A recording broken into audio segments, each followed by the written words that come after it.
असल सवाल ड्रग्स का नहीं बल्कि इंसान का है। मेरे जो पेरेंट्स थे ना, उनको ये था कि शायद ये कोई जो है ना बहुत बड़ा डॉक्टर बनेगा। एक अच्छी स्टूडेंट थी, टॉपर हुआ करती थी। बचपन के बहुत सारे ऐसे एक्सपीरियंसेस होते हैं। ये सारा इन्फ्लुएंस दोस्तों के सर्कल ने किया।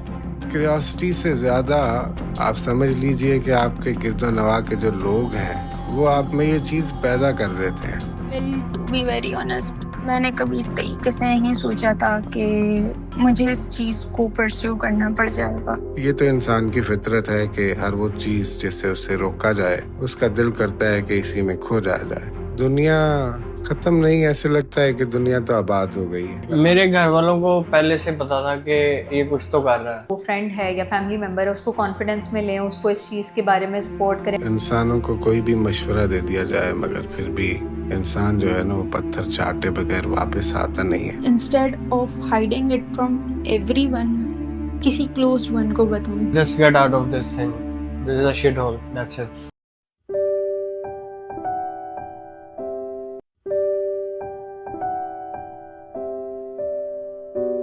कोई दोस्तों की वजह से ड्रग्स लेता है, लेकिन हर दोस्त ड्रग नहीं लेता।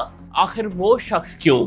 कोई तन्हाई खत्म करने के लिए ड्रग्स लेता है, लेकिन हर तन्हा इंसान एडिक्ट नहीं बनता। आखिर वो ही शख्स क्यों? कोई स्ट्रेस से बचने के लिए ड्रग्स लेता है, लेकिन हर स्ट्रेस्ड इंसान ड्रग्स नहीं लेता। तो असल सवाल ड्रग्स का नहीं बल्कि इंसान का है। इस डॉक्यूमेंट्री के अंदर हम सिर्फ ड्रग्स के बारे में नहीं जानेंगे, बल्कि हम उस पर्सन से मिलेंगे जो ऑलरेडी इसके अंदर एडिक्ट रहा। हम साइकोलॉजिस्ट से समझने की कोशिश करेंगे कि आखिर पर्सन एडिक्ट क्यों होता है और वो रिकवर कैसे होता है। ये कहानी सिर्फ एडिक्शन की नहीं है, बल्कि ये कहानी उस वह की है जो हर कहानी के पीछे छुपा होता है। तो चलिए शुरू करते हैं।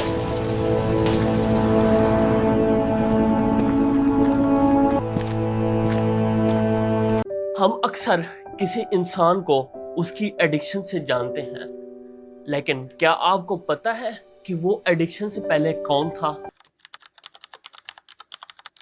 मेरे जो पेरेंट्स थे ना, उनको ये था कि शायद ये कोई जो है ना बहुत बड़ा डॉक्टर बनेगा। हमारे खानदान में तो अक्सर ही मतलब ईंट उठाओ तो नीचे से डॉक्टर ही निकलते थे। तो वालिदैन का सपना भी यही था कि कहीं ये भी कोई डॉक्टरी करे। और मैं ये ऐसा नहीं था कि मैं कोई पढ़ने वाला बच्चा नहीं था, मगर शौक नहीं रहा बचपन से। जरा अदब की तरफ ध्यान ज्यादा था, लिखने पढ़ने की तरफ। बचपन से ही अखबारात और रिसाले पढ़ने की आदत थी। तो मैं जरा अपनी मनमानी करने वाला आदमी था हमेशा से, और जरा बागी किस्म का। तो यूं था कि कुछ साथ एक आध कारोबार भी स्टार्ट किया, और उसके सिलसिले में ही मुल्क भी काफी देखने को मिला और पैसे भी अच्छे कमाए, वालिदैन भी खुश थे। तो इससे पहले तो जिंदगी बहुत ही उम्दा और आला तरीके से गुजर रही थी। खुश मिजाज लड़की थी, कॉलेज में एक अच्छी स्टूडेंट थी, टॉपर हुआ करती थी। ड्राइंग और फोटोग्राफी का भी काफ़ी हद तक मुझे शौक था। फैमिली की बहुत उम्मीदें थी मुझसे। हमारी सोसाइटी में बेसिकली इस चीज़ की इतनी अवेयरनेस नहीं है, तो वो उसको स्टिग्मेटाइज करते हैं उस बंदे को, और उसकी जो भी अच्छाइयाँ होती हैं वो मास्क अप हो जाती हैं उसके एडिक्शन की बीमारी में। बचपन के बहुत सारे ऐसे एक्सपीरियंसेस होते हैं, कुछ ट्रोमेटिक इवेंट्स होते हैं, कुछ आपके फैमिली इश्यूज़, फैमिली डायनामिक्स इस तरह के होते हैं जो कि लीड करते हैं टूवर्ड्स एडिक्शन। हम पेशेंट्स देखते हैं इस तरह के कि जो पीयर प्रेशर में आकर एडिक्शन शुरू करते हैं, क्यूरोसिटी में, तजस्सुस में एडिक्शन की तरफ आते हैं, शुरू करते हैं कोई भी नशा। उसके पीछे भी कुछ ना कुछ इमोशनल, आप कह लें कि एम्प्टीनेस होती है। जब बंदा इमोशनली या मेंटली अंदर से एम्प्टी होता है, वो ही बंदा जल्दी इंस्पायर होता है दूसरे से। हर एडिक्शन की एक शुरुआत होती है, लेकिन वो पहला कदम आखिर उठता कैसे है? ये सारा इन्फ्लुएंस दोस्तों के सर्कल ने किया। स्टार्ट ही वहीं से हुआ था। ट्राई करके देखना चाहते हैं कि क्या मज़ा आएगा, क्या इफ़ेक्ट आएगा बॉडी पे। और कुछ लोगों को जिनको उनके साइड इफ़ेक्ट्स या इफ़ेक्ट्स पता होते हैं कि मैं नशा करूँगा तो ये इफ़ेक्ट आएगा, तो वो अपने आप को रिलैक्स करने के लिए या समटाइम्स एक एस्केप के फ़रार के लिए भी इस्तेमाल कर रहे होते हैं ये चीज़ें। क्यूरियोसिटी से ज़्यादा आप समझ लीजिए कि आपके गिरदोनवा के जो लोग हैं वो आप में ये चीज़ पैदा कर देते हैं। आप जैसे शहरों की महफिल में बैठना और स्पेशली लाहौर जैसे शहर में, मतलब कौन नहीं जानता। अच्छा, एहसास जो है ना वो इंसान को पहले भी होता है। ऐसा नहीं है कि मतलब ड्रग्स में आने के बाद कोई एहसास होता है। इंसान को एहसास हमेशा से होता है। और मोटे आदमी को पता है कि इसने पतला कैसे होना है और ये कैसे चीज़ उसके लिए नुकसानदेह है, मगर वो फिर भी खाता है। बस ये एक ऐसा दलदल है कि जो शख्स एक बार इसमें आ गया तो फिर इसका निकलना बड़ा मुश्किल है। Well, to be very honest, मैंने कभी इस तरीके से नहीं सोचा था कि मुझे इस चीज़ को परस्यू करना पड़ जाएगा। किसी ने गलत नहीं कहा, सही कहा है कि सोहबतें बहुत मैटर करती हैं। दोस्तों ने अर्ज किया, काफ़ी टेंशन में भी थी कि एक बार कर लो, कुछ नहीं होता। मैंने कहा कि नहीं, आदत पड़ जाती है, बट देयर लाइक नहीं, एक बार कर लो, कुछ नहीं होता है। बस फिर क्या था, एक बार करना ही आपके लिए मुसीबत बन जाता है। तो वो एक लम्हा था जिसने ये आदत डाल दी।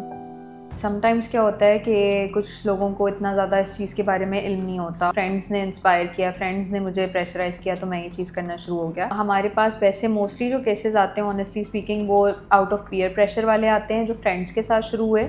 और उसमें जब हम हिस्ट्री लेते हैं तो कुछ की हिस्ट्री आप कह लें अराउंड 10 to 20% की हिस्ट्री ये निकलती है कि उनके फादर्स या तो यूज़ करते थे या फिर उनकी फैमिली में जो है वो कोई ना कोई यूज़ करता था ड्रग।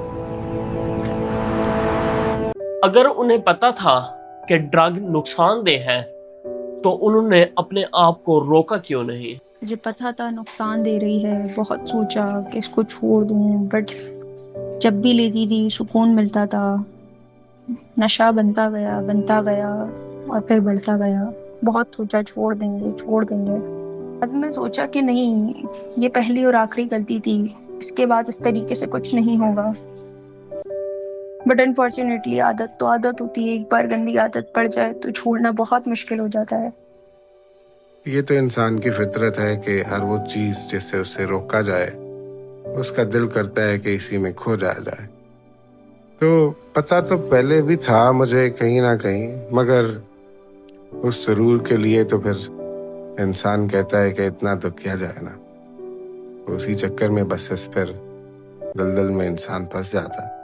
नहीं, मुझे साइड इफेक्ट्स में बस उसके यही था कि नींद नहीं आ रही थी, खाना नहीं खाया जा रहा था। कुछ लोगों के अंदर ये असर्टिवनेस नहीं होती, जिसको हम आम लफ्ज़ों में इफ़ेक्टिव कम्युनिकेशन कहते हैं, कि उनके अंदर ना कहने की सलाहियत नहीं होती और वो अपनी एक बाउंड्री नहीं सेट कर पाते।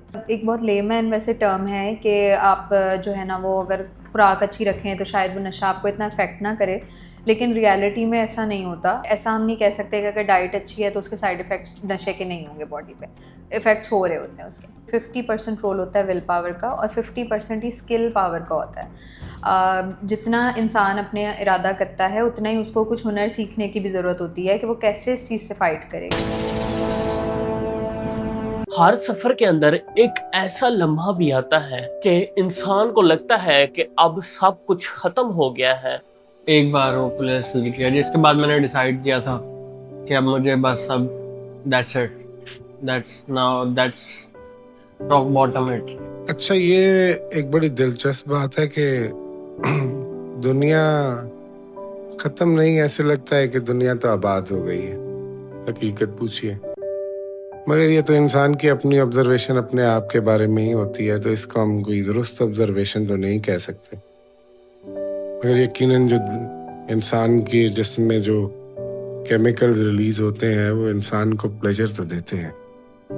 तो जो शख्स इसको स्टार्ट कर बैठता है उसके लिए तो फिर ये एक अलग दुनिया होती है, मगर उसे मालूम नहीं होता कि ये जो दुनिया है ये उसके लिए जहन्नम बन जाएगी। सबसे मुश्किल लम्हा तब था जब वो तमाम चीजें मेरे पास मिस्टेकनली रखी हुई थी और मेरी अम्मा ने उसे देख लिया।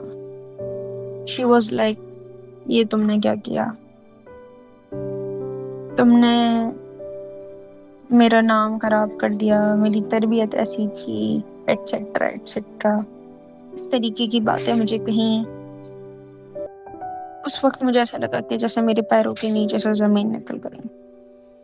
बहुत मुश्किल वक्त था, सबसे मुश्किल वक्त मुझे वो फील हुआ, क्योंकि मैं ये काम छुप के करती थी। अगर आप होपलेस होंगे तो आप चाहे जितना मर्जी इलाज करा लें या जितने मर्जी अच्छे किसी साइकेट्रिस्ट, साइकोलॉजिस्ट या डॉक्टर के पास जाएं, अगर आप खुद नाउम्मीद हैं या आपकी फैमिली आपको होप नहीं दिला रही या आपके डॉक्टर्स भी आपको होप नहीं दिला रहे, तो फिर इंसान कभी ठीक नहीं हो सकता ना।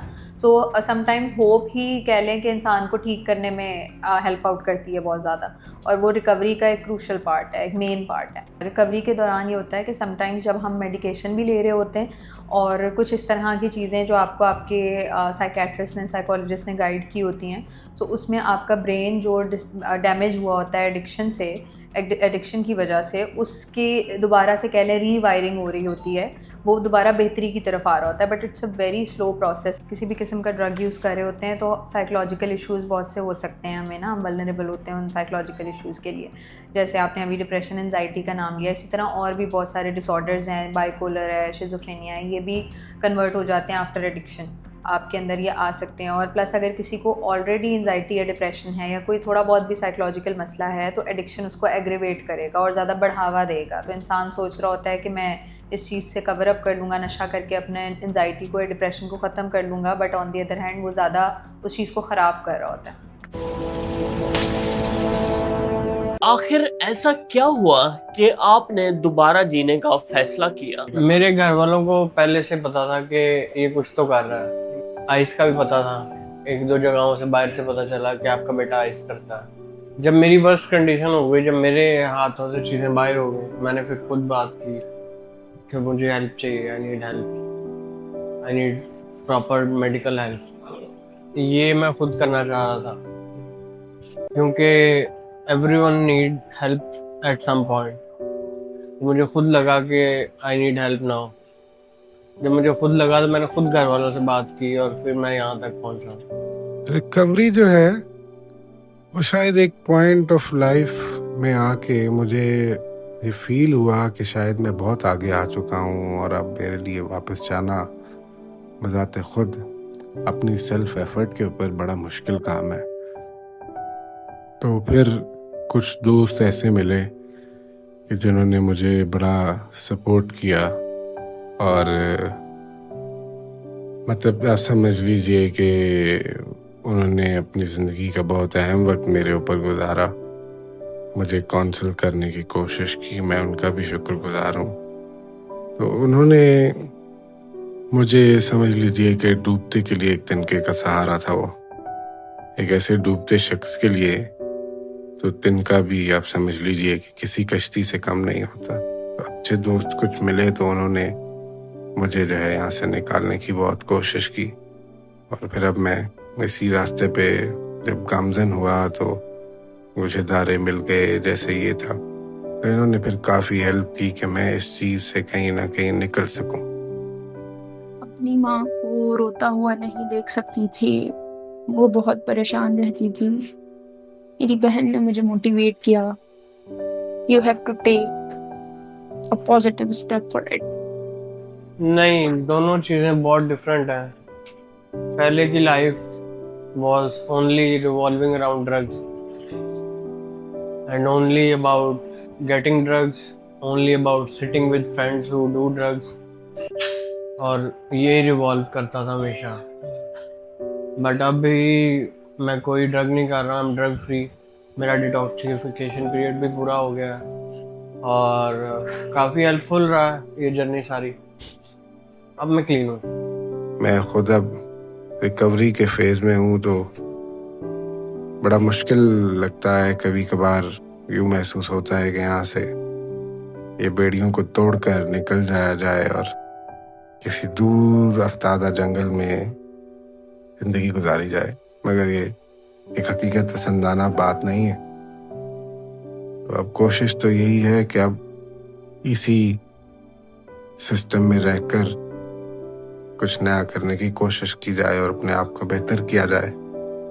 बट इन एडिक्शन हमें मेडिसिन ज़रूर देनी पड़ती है, क्योंकि पेशेंट को जो है वो विड्रॉल्स आ रहे होते हैं, नशा छोड़ने के बाद के मसले मसाइल आ रहे होते हैं, तो उसमें पेशेंट सफ़र ना करे, इसलिए हम उसको मेडिकेशन देते हैं। सो उसमें एक मैं आपको ये चीज़ बताऊं कि जब भी कोई डॉक्टर सुपरवाइज करके मेडिसिन दे ना, किसी डॉक्टर की साइकेट्रिस्ट की सुपरविजन में आप मेडिसिन ले रहे हो, सो उसमें बहुत कम चांस है कि हम उस चीज़ के एडिक्ट हों। एडिक्शन से 100% छुटकारा या रिकवरी मिल सकती है। उसके कुछ की पॉइंट्स होते हैं जो हमने फॉलो करने होते हैं। एक तो कंप्लीट इंडोर ट्रीटमेंट, जो बंदा एडिक्ट है उसको एक इंडोर बाउंड्री में, एक रिहैबिलिटेशन में रहना पड़ता है कुछ टाइम के लिए, एब्सटिनेंस के लिए, और प्लस उसकी जो एक डेली लाइफ की रूटीन सेट करनी है और काउंसलिंग वगैरह होनी है। उसके बाद कुछ आउटडोर पे भी कुछ एहतियात या तरीक़ेकार होते हैं जो उसने अपनाने होते हैं ताकि वो रिकवरी में रहे। अगर वो सारे SOPs फॉलो करता है तो वो 100% ठीक रह सकता है। अगर कोई ये डॉक्यूमेंट्री देख रहा हो तो आप उसको क्या लेसन देना चाहेंगे? Just get out of this thing. This is a shithole. That's it. It's a start which seems very nice, very good, very pleasurable, but at the end of the day, it's not a good thing to do. देखिए, इंसान एक ऐसी चीज़ है कि इंसानों को कोई भी मशवरा दे दिया जाए मगर फिर भी इंसान जो है ना वो पत्थर चाटे बगैर वापस आता नहीं है। अभी भी जितने लोग सुन रहे हैं, शायद बहुत से लोग इस चीज़ को रिलेट कर सके। हर शख्स जो है, वैसे अक्लमंद तो वो है कि जो दूसरों के तजर्बे से सीख ले। अक्सर दोस्तों की महफिल में तो ऐसा होता ही है, आप सब देखते हैं कि यार इसको शुरू तो करो, कुछ नहीं होता इसका, तो एक कश लगा के देखो। तो ये एक कश जो है ना, ये आपको जिंदगी की कॉस्ट पे करने पर मजबूर कर सकता है।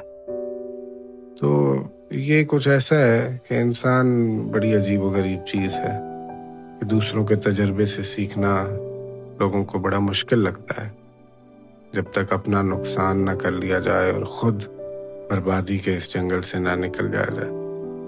तो जो तू सीख ले तो वो तो बड़ी बहादुरी की बात है और अक्लमंदी की बात भी है।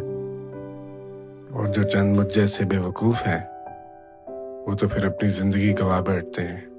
इसके लिए सिर्फ मैं एक ही बात बोलना चाहूँगी कि कभी भी आप किसी तकलीफ से गुजर रहे हैं, कोई परेशानी है, तो instead of hiding it from everyone, किसी क्लोज्ड वन को बताएं। वो क्लोज्ड वन अगर आपके अपने वालिदैन नहीं तो अपनी बहन को बताएं। बहन को नहीं बता सकते हैं, भाई को बताएं। भाई को नहीं बता सकते हैं, किसी अच्छे दोस्त को बताएं, मगर बताएं। खुद चीज़ों से अकेले लड़ना छोड़ दें, क्योंकि अगर आप इसी तरीके से अकेले लड़ते रहेंगे तो आपके दिमाग में उल्टे सीधे थॉट्स आएंगे और अल्टीमेटली आप गलत रास्ता इख्तियार करेंगे। वो फ्रेंड है या फैमिली मेम्बर है, उसको कॉन्फिडेंस में लें, उसको इस चीज़ के बारे में सपोर्ट करें, बजाय बुरा महसूस करवाने के उसको इस चीज़ में सपोर्ट करें कि हम तुम्हें मदद फराहम करने में तुम्हारे साथ खड़े हैं। उसको एकदम से एक्सक्लूड या अलहदा या स्टिग्मेटाइज ना कर दें कि तुम तो ऐसे हो, या उसकी करैक्टर असैसिनेशन करना। सो बेस्ट इसका ऑप्शन ये है कि आप डायरेक्टली, जैसे ही आपको पता लगता है आपका कोई अपना इस चीज़ में इन्वॉल्व हो चुका है, सो आप उसको प्रोफेशनल्स के पास लेकर जाएं, उनसे कंसल्टेशन लें, फिर जिस तरह वो आपको गाइड करें वैसे चलें, रादर देन के खुद ही से कुछ एक्सपेरिमेंट करना, कोई दवाइयाँ दे दी या सख्ती कर ली या बिल्कुल नरमी दिखा दी। कभी समटाइम्स घर वाले इस तरह के एक्सपेरिमेंट्स करते हैं। सो इससे बचना चाहिए और डायरेक्टली जो इस चीज़ के माहिर हैं उनके पास जाना चाहिए। जो भी बीमारी है, नशे की है या कोई नफसियाती बीमारी है, उसका हल या इलाज मौजूद है, तो उसमें परेशान नहीं होना, घबराना नहीं है। ये नहीं सोचना कि अब ये this is the end of the world और मैं बस अब इसी तरह से ही ज़िंदगी गुजारने वाला हूँ।